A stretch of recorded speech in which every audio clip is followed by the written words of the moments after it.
কালে মূর্তিকে লাথি মেরে ভেঙে দিয়ে সে বুঝাতে চেয়েছিল মুসলমানরা বিদ্বেষী, এরা অন্য ধর্মের প্রতি কতটা ঘৃণা পোষণ করে যে মূর্তিকে তারা লাথি মেরে ভেঙে দেয়। অথচ স্বয়ং হিন্দু ভাঙছে। সুপ্রিয় ভাই এবং লক্ষ্য এবং উদ্দেশ্য কি? ক্যামেরা বন্দী হলো, ধরা পড়লো বলে মনে হলো সে হিন্দু। যদি ধরা না পড়তো, ক্যামেরা বন্দী না হতো, তাহলে এটাকে কেন্দ্র করে আপনার গন্ডগোল বাঁধানোর একটা প্রচেষ্টা চলতো যে মুসলমানরা মূর্তি ভেঙেছে।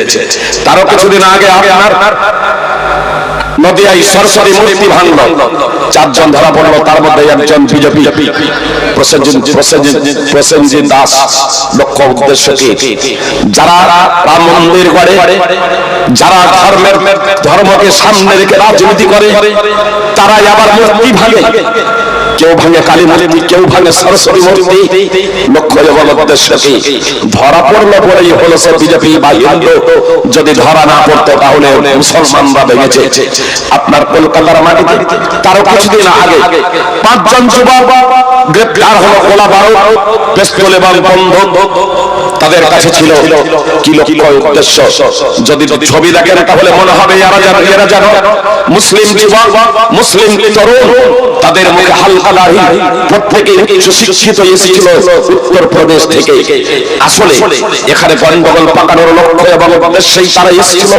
তাদের কাছে গোলা বারুদ সহ তাদেরকে পুলিশ গ্রেফতার করলো। প্রশাসন সজাগ এবং জনগণ সচেতনতার কারণে আপনার বড় ধরনের গন্ডগোল থেকে তারা রক্ষা পেল। সুপ্রিয় ভাই বোন, এই ধরনের ঘটনা বর্তমানে এবং অতীতে যদি বলি তাহলে প্রচুর ঘটনাবলী ঘটেছে। ট্রেনের ভাঙচুর থেকে নিয়ে সরকারি সম্পদে ভাঙচুর।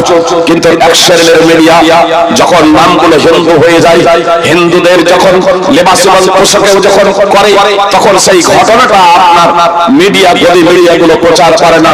তবে অনেক মুসলমান নেতা এবং নেত্রী, অনেক মুসলমান ইউটিউবার তারা বলতে শুরু করেছেন, তারা বলতে শুরু করেছেন যে শান্ত সুষ্ঠু পরিবেশকে নষ্ট করার একমাত্র চক্রান্ত এক শ্রেণীর মানুষের।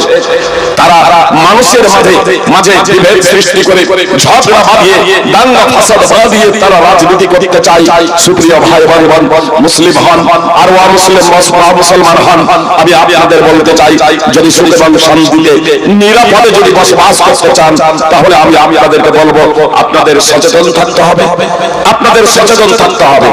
আমি আপনাদের বলেছি সাথে এই কথা যে আখিরাতের মুক্তির জন্য, পরকালের মুক্তির জন্য একমাত্র বিশ্ববিদ্যালয় প্রদত্ত জীবন ব্যবস্থা হলো ইসলাম। আসলে কিছু অমুসলিমদের প্রশ্ন এই জায়গায়, যদি ইসলামই একমাত্র ধর্ম হয়, তাহলে মুহাম্মদ সাল্লাল্লাহু আলাইহি সাল্লামের পূর্বে প্রায় 150 বছর পূর্বে যে সমস্ত বিশ্ববিধাতার দূত এসেছিলেন, তারা যে ধর্ম পালন করেছিলেন, তারা কি জান্নাতে যাবে না? তারা কি স্বর্গে যাবে না? সুপ্রিয় ভাই বোন, আমি আপনাদের বলতে চাই, পৃথিবীতে যত দূত এসেছিলেন, পৃথিবীতে যত নবী রাসূল এসেছিলেন, পৃথিবীতে যত মানুষকে আল্লাহ তাআলা তার বার্তাবাহক হিসেবে প্রেরণ করেছিলেন, প্রত্যেককেই তিনি এই ইসলাম ধর্ম দিয়েছিলেন। আমি আগেই বলেছি, ইসলাম ধর্ম, ইসলাম শব্দটা হলো আরবি শব্দ। ইসলাম শব্দটা হলো আরবি শব্দ। যদি এই বাংলার মাটিতে আল্লাহ তাআলা মুহাম্মদ সাল্লাল্লাহু আলাইহি সাল্লামকে প্রেরণ করতেন, তখন আর এই ইসলাম শব্দটা থাকতো না। তখন ইসলাম শব্দের পরিবর্তে থাকতো আল্লাহ তাআলার নিকটে আত্মসমর্পণ করা। মুসলিম শব্দের পরিবর্তে থাকতো যে বা যারা আল্লাহ তাআলার কাছে আত্মসমর্পণ করে, এক অদ্বিতীয় বিশ্ববিধাতার কাছে আত্মসমর্পণ করে। এক কথায় আমাদের আদি পিতামাতা আদম এবং হাওয়া আলাইহিস সালাম থেকে নিয়ে আপনার পৃথিবীতে যত নবী রাসূল জন্মগ্রহণ করেছিলেন, আদম থেকে নিয়ে মুহাম্মদ সাল্লাল্লাহু আলাইহি সাল্লাম পর্যন্ত সমস্ত নবী রাসূল আপনার অদ্বিতীয় বিশ্ববিধাতার বার্তাবাহক ছিলেন। তারা প্রত্যেকেই জান্নাতে যাবেন, স্বর্গে যাবেন, এবং তাদের দাওয়াতে, তাদের আহ্বানে যারা সাড়া দিয়েছিল, তারা প্রত্যেকেই জান্নাতে যাবে এবং প্রত্যেকেই স্বর্গে যাবে। সুপ্রিয় ভাই বোন, আমরা মুহাম্মদ সাল্লাল্লাহু আলাইহি সাল্লামের উম্মত, আমরাও মুহাম্মদ সাল্লাল্লাহু আলাইহি সাল্লামের ডাকে সাড়া দিয়েছি, অতএব আমরাও জান্নাতে যাব যদি মুহাম্মদ সাল্লাল্লাহু আলাইহি সাল্লামের ডাকে সাড়া দিই। আমার জন্ম মুসলমান ঘরে হোক আর আমার জন্ম মুসলমান ঘরে হোক, সুপ্রিয় ভাই ভাই বোন, কথা একটু মনোযোগ দিয়ে শুনবেন। অমুসলিম যারা আছেন লাইভ দেখছেন, তারাও কথা একটু মনোযোগ দিয়ে শুনবেন। যে আমার নাম যাই হোক না কেন, আমার জন্ম যে কোনো ঘরেই হোক না কেন, জন্মসূত্রে জন্মগত কারণে আমরা সবাই সমান, একে অপরের থেকে কেউ শ্রেষ্ঠতর নয়। আল্লাহ তাআলা স্পষ্টভাবে বলেছেন, ইয়া আইয়ুহান নাস ইন্না খলাকনাকুম মিন যাকারিন ওয়া উনসা ওয়া জাআলনাকুম শুউবান ওয়া ক্বাবাইলা লিতাআরাফু ইন্না আকরামাকুম ইনদাল্লাহি আতকাকুম ইন্নাল্লাহা আলিমুন খাবীর। সূরা হুজুরাত 49 নম্বর সূরার 13 নম্বর আয়াত। আল্লাহ তাআলা বলছেন, হে মানব জাতি, নিশ্চয়ই আমি তোমাদেরকে একজন পুরুষ এবং একজন মহিলা থেকে সৃষ্টি করেছি। আমি তোমাদেরকে বিভিন্ন গোত্র জাতিতে বিভক্ত করেছি আপসে পরিচিতির জন্য, উঁচ নিচ বর্ণ বৈষম্যের জন্য নয়। উঁচ নিচ জাতপাত বর্ণ বৈষম্যের জন্য নয়। আল্লাহ তাআলা বলছেন, আমি তোমাদের বিভিন্ন গোত্র জাতিতে বিভক্ত করেছি আপসে তোমাদের পরিচিতি লাভের জন্য। ইন্না আকরামাকুম ইনদাল্লাহি আতকাকুম, নিশ্চয়ই তোমাদের মধ্যে আল্লাহর নিকটে সবথেকে সম্মানিত পুরুষ ও মহিলা তারাই যারা আল্লাহ তাআলার যত বেশি আদেশকে মেনে চলে এবং নিষেধ সমূহ থেকে বিরত থাকে। ইন্নাল্লাহা আলিমুন খাবীর, নিশ্চয়ই আল্লাহ তাআলা সর্বজ্ঞ, সমস্ত বিষয় সম্পর্কে সম্যক অবহিত।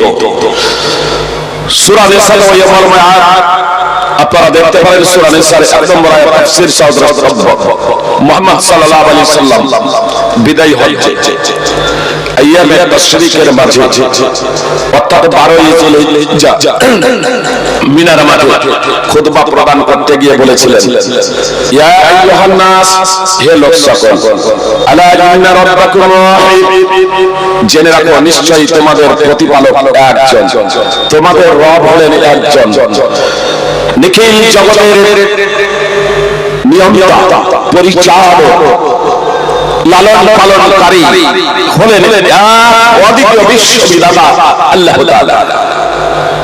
ওয়া ইন্না আবাকুম ওয়াহিদ, এবং নিশ্চয়ই তোমাদের পিতাও হলেন একজন। পৃথিবীতে যে 800 কোটি মানুষ আছে, এদের সকলের পিতা মাতা একজন, সকলের পিতা একজন, আদম আলাইহিস সালাম।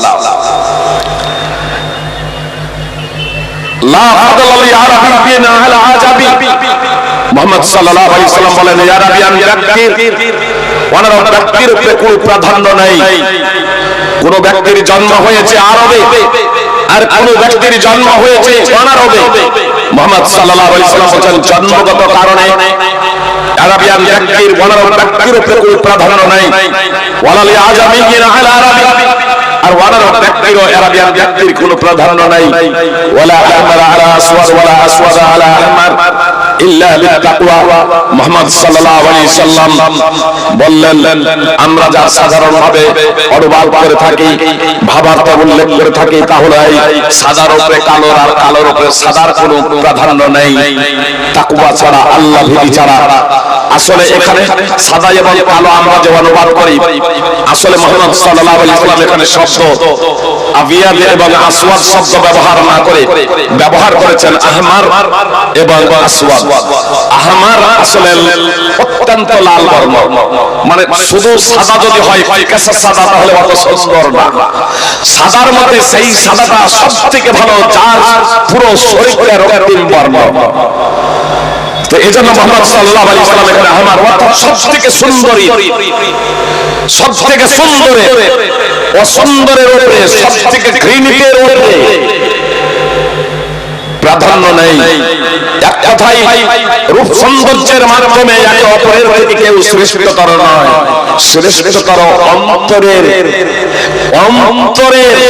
দিক থেকে যে যত বেশি তাকওয়াবান, যে যত বেশি সংযমশীল, যে যত বেশি নিখিল বিশ্ববিধাতা আল্লাহ তাআলার দাসত্ব করে, যে যত আল্লাহ তাআলার আদেশকে মেনে নেয় এবং নিষেধ সমূহ থেকে বিরত থাকে, সে তত বেশি সম্মানিত, মর্যাদা সম্পন্ন, রূপ লাবণ্যের মাধ্যমে, সৌন্দর্যের মাধ্যমে একে অপরের থেকে কেউ শ্রেষ্ঠতর নয়। মুসলিম আহমদ হাদিস নম্বর 23489। সুপ্রিয় ভাই বোন, আমি শুধু নির্যাসের প্রসঙ্গে একবার বলে নেই,